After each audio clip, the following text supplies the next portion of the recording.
ಶಾರದಾ ದೇವಿ ಆಶೀರ್ವಾದ, ನಮ್ಮ ಅಜ್ಜಯ್ಯನ ಪವಾಡ, ಹಂಪಿ ವಿರೂಪಾಕ್ಷನ ಕೃಪೆ, ರಾಘವೇಂದ್ರ ಸ್ವಾಮಿಯ ಶಕ್ತಿ ಇವೆಲ್ಲ ಸೇರಿ ಇಂಥ ಒಂದು ಮಹತ್ವ ಕಾರ್ಯಕ್ರಮವನ್ನು ಮಾಡಲಿಕ್ಕೆ ನಿಮ್ಮೆಲ್ಲರ ಆಸೆ, ನಿಮ್ಮೆಲ್ಲರ ಬಯಕೆ. ಇದರಿಂದ 33 ಗೇಟ್ಗಳನ್ನ ಬದಲಾಯಿಸಬೇಕು ಅಂತ ಹೇಳಿ ತೀರ್ಮಾನವನ್ನು ಮಾಡಿ ಈ ನಮ್ಮ 3 ರಾಜ್ಯದ ರೈತರುಗಳನ್ನ ರಕ್ಷಣೆ ಮಾಡಲಿಕ್ಕೆ ಈ ಭಗವಂತ ಇಲ್ಲಿ ದೊಡ್ಡ ಅವಕಾಶವನ್ನು ಮಾಡಿಕೊಂಡಿದ್ದಾರೆ.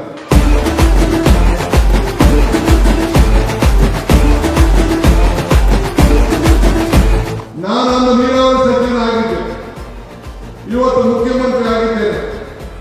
ಮುಖ್ಯಮಂತ್ರಿ ಆಗಿದ್ರು ಕೂಡ ನಿಮ್ಮ ಸೇವಕ, ನಿಮ್ಮ ರೈತ, ನಿಮ್ಮ ಬಂಧು ಅನ್ನೋದನ್ನ ನನ್ನ ಜವಾಬ್ದಾರಿಯನ್ನು ಮಾಡಲಿಕ್ಕೆ ನನಗೆ ಇಷ್ಟ ಇಲ್ಲ.